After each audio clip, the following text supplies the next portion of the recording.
ท่านจรัญมณีจันทร์สุขนะครับ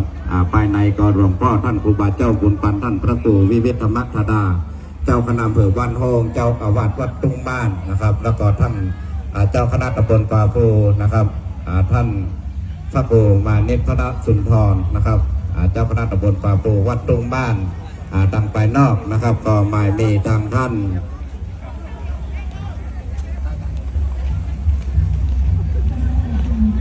ตายนอกนะครับก็หมายมีทางท่านนายอำเภอนะครับท่านจรัญมณีจันทร์สุขนะครับท่านนายกมีเที่ยวนุพาเราป้อกำนันมนัสสมมานานะครับตลอดจนถึงผู้หลวงบ้านทุกหมู่บ้านนะครับผู้นำทุกฝ่ายทุกภาคส่วนนะครับที่จะได้ร่วมกันเดินเทศสันทีนะครับส่งบรรเจ้าครูบาเพื่อสู่บุคคลสำคัญของโลกนะครับในวันนี้นะครับ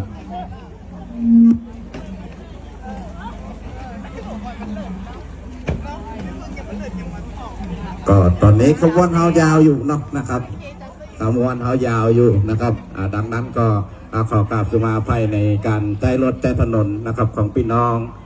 สถานาบุญตุยนะครับนี่เป็นการส่งเนาะนะครับส่งบรรเจ้าครูบาเพื่อเป็นบุคคลสำคัญของโลกนะครับเนื่องจากว่าบรรเจ้าครูบาได้สร้างคุณงามความดีนะครับไว้เพื่อศรัทธาสาธุชนเฮามาโดยตลอดนะครับด้วยในด้านการเฟี่ยวแต่งถนนหนทางขึ้นแถวดอยสุเทพนะครับขึ้นแถวดอยสุเทพดังนั้นในปีนี้เนาะนะครับเป็นปีที่3ที่สถานาบุญเฮานะครับท่านสจ.หนอมได้ยินว่าตะกี้ท่านสจ.หนอมอยู่ที่รถกันนำนะครับท่านสจ.หนอมอยู่รถกันนำเดี๋ยวใครไปส่งท่านสจ.หนอมท่านสจ.อยู่รถกันน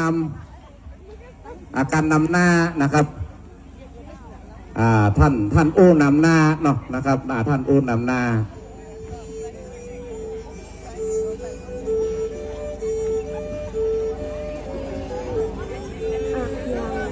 มุจติสิริวิชยะจักรมหาเถโรอุตตมังสีลานรเทเวขบวนของเฮาเนาะนะครับยังมาสิ้นสุดเตื้อนะครับยังมาสิ้นสุดเตื้อเพราะว่าในวันนี้ประชาชนทุกหมู่เหล่าทุกภาคส่วนนะครับทุกภาคี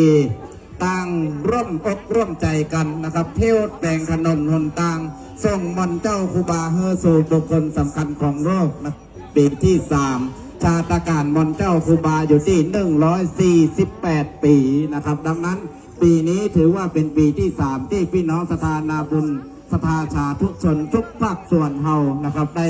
ทำการน้อมส่งนะครับบรรเจ้าครูบาเฮอถึงที่วัดหลวงพระธาตุหริพุนชัยนะครับก็ใช้ระยะเวลามาตั้งแต่วันที่1นะครับที่จังหวัดลำพูนเฮานะครับตั้งแต่วันที่1เริ่มที่วัดนะครับเริ่มที่วัดพระพุทธบาทผานามนะครับจนมาถึงหน้าที่ตำบลป่าปูเฮาในวันที่5นะครับในค่ำวันนี้ก็จะได้ทำการพักนะครับบรรเจ้าครูบาไว้ที่วัดห้วยละนะครับหลังจากที่ชมบรรเจ้าครูบาถึงวัดห้วยละเขาก็จะได้ร่วมกันมีวิธีการนะครับตอนกลางคืนก็จะเริ่มการฟังเทศน์ฟังธรรมนะครับมีวิธีการในช่วงกลางคืนตอนในช่วงมะเจ้าเนาะนะครับในช่วงมะเจ้าเขาก็จะได้มีในด้านการทำบุญตักบาตรนะครับทำบุญตักบาตรในช่วงเจ้าของการทำบุญตักบาตรนะครับในช่วงทุกมะเจ้าเวลาเนาะนะครับก็สำหรับระยะเวลาการที่จะดำเนินการนั้นก็6 โมงมะเจ้านะครับที่เขาจะได้ร่วมกันทำบุญตักบาตรดังนั้นในวันนี้พี่น้องศรัทธาสาธุชนในตำบล